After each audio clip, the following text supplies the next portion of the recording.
नमस्कार दोस्तों, प्लांटिक्स में आपका बहुत बहुत स्वागत है। आपके लिए ले आए हैं चौथी सक्सेस स्टोरी। पुरानी 3 सक्सेस स्टोरीज अगर आपने नहीं देखी है तो चैनल पे जाके ज़रूर देखिएगा।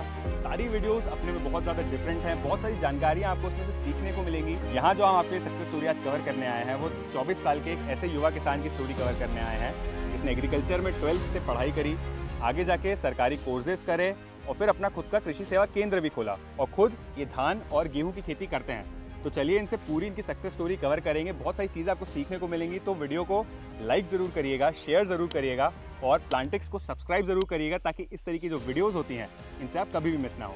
नमस्कार रोहित भैया, प्लांटिक्स में आपका स्वागत है। थोड़ा सा एक इंट्रोडक्शन हमारे किसान साथियों को दे दीजिए अपना। मेरा नाम रोहित पाल है, मैं भोपाल का रहने वाला हूँ और मेरी उम्र 24 साल है और मैंने 12th एग्रीकल्चर किया है और उसके बाद मैंने एक देसी डिप्लोमा का कोर्स भी किया है और 1 साल के गैप के बाद मैंने एक एसी एंड एबीसी भी कोर्स किया है जो भारत सरकार द्वारा होता है।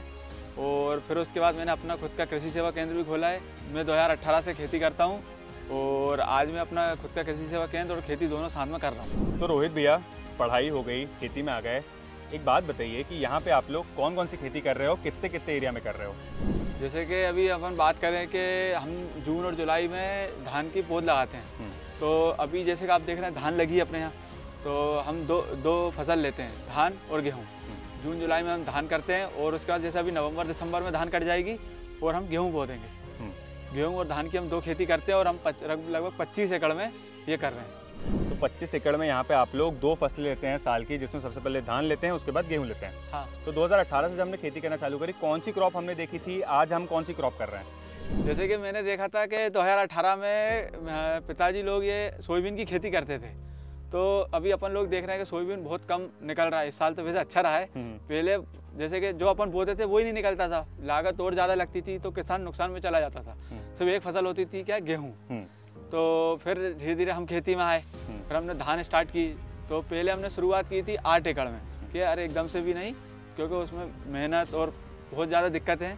तो पहली साल हमने 8 एकड़ में अपना खेत लेज़र लेवलर से लेवलिंग कराया था, जिसकी पहले लेवलिंग कराने की लागत देखी जाए तो 8 एकड़ में 2,80,000 रुपये के समथिंग आई थी। गड़े बनाने की, खेत को गड़े बनाने के लिए, लेवलिंग कराने के लिए।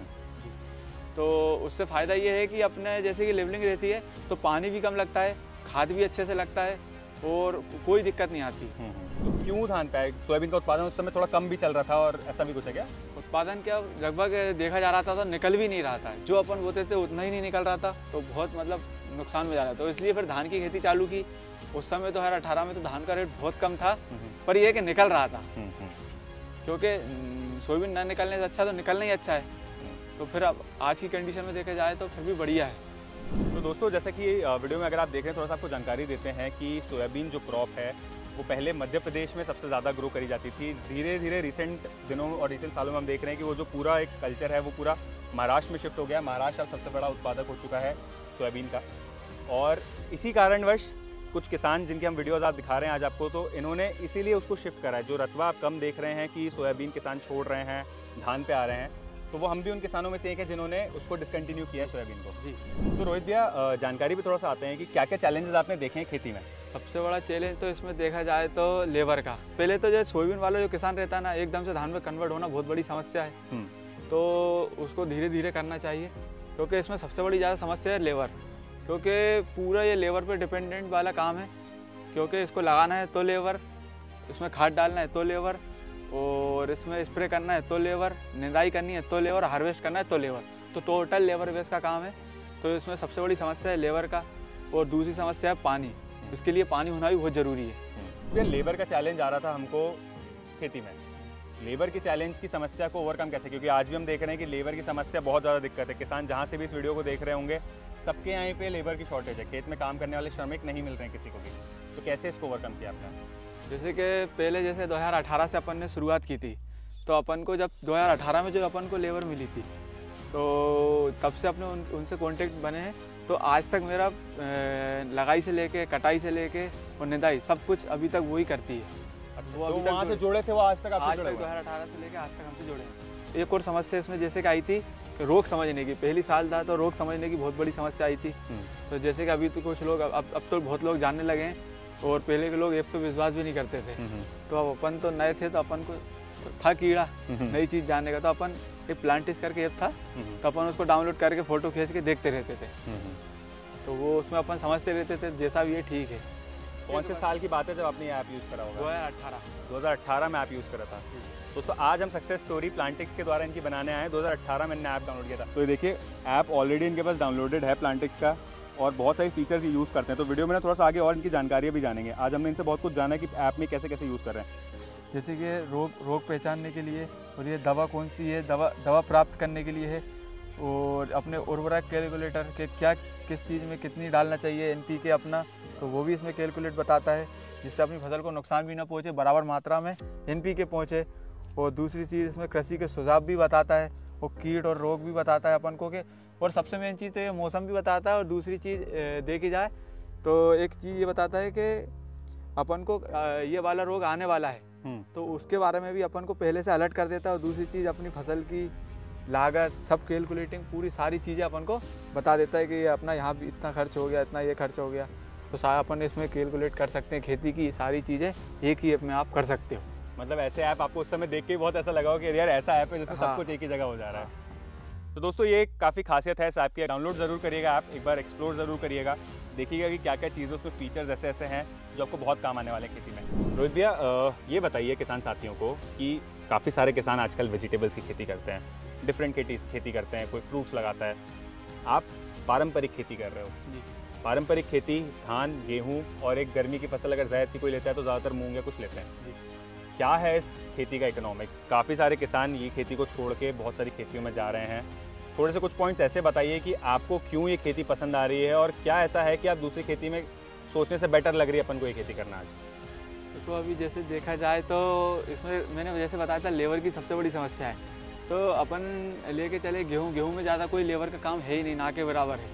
और धान का मैंने जैसे बताया था, अपन जिससे लेबर से जुड़े थे वो लेबर अपनी है दूर की।